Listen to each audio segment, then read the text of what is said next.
There's really a couple takeaways that I'd like the audience to come away with today.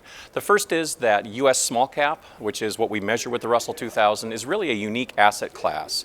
So I think there's a lot of familiarity with the S&P 500 or the U.S. large cap area and all the products around that. But I think it's important for people to recognize that U.S. small cap has a very similar ecosystem. We have index options based on the Russell 2000. There's a volatility index, just like you would see in the VIX. So in that way, it's very similar to what you might see in the large cap space. But also, the other takeaway is that small cap can be very different than large cap.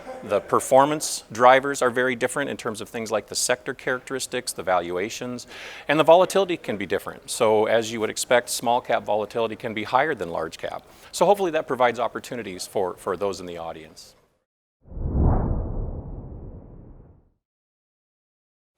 Yeah, generally over the last 40 or so years, we've seen correlations between large and small cap increase. They're right around, let's say, 90%.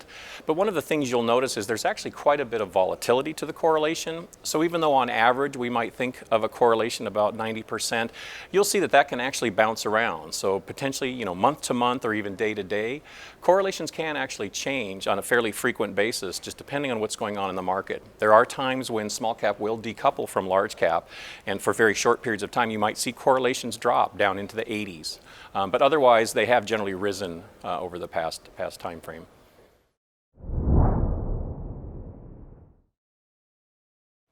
Again, in the last 40 years, we've definitely seen volatility. In this case, looking at more short-term volatility has gone up since the global financial crisis, almost double. I think before the global financial crisis, if we were looking at just trailing 30-day volatility, it was right around 10 or 11 in units of standard deviation. It's really closer to 20 nowadays since the global financial crisis of 2008, 2009.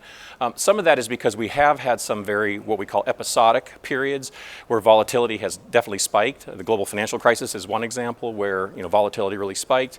It came down for a little while, but then spiked a couple more times. But it still has really averaged out to be a bit higher now than it was, say, a little over 10 years ago.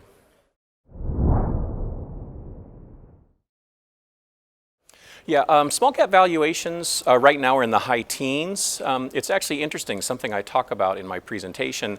One of the things that drives the higher valuations of small cap that people might see tends to be companies with negative earnings. So if you think about it, the price earnings ratio has earnings in the denominator. So if earnings are low or even negative, when you look at the aggregate, that can actually produce a very high number. When you actually remove companies with negative earnings, it actually starts to lower the valuation. So depending on how you look at it, you might actually see that small cap valuations are a little bit lower than large cap valuations right now. So it's important for people to understand what can drive the PE ratios that you might see.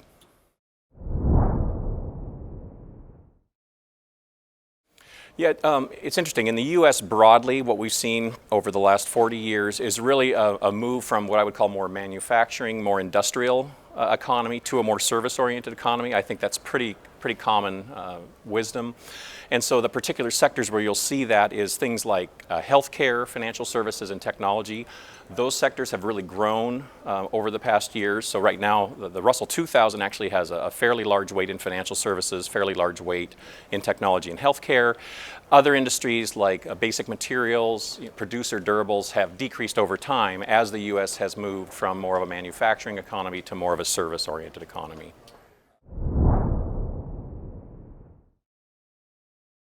Yeah, this is a great conference.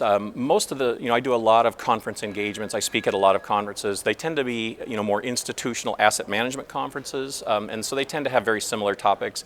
So this conference was actually unique because I think it is focusing on a more unique area of the market in terms of option strategies, how investors can use those, particularly institutional investors, how they might use option strategies to help manage the risk in their portfolios.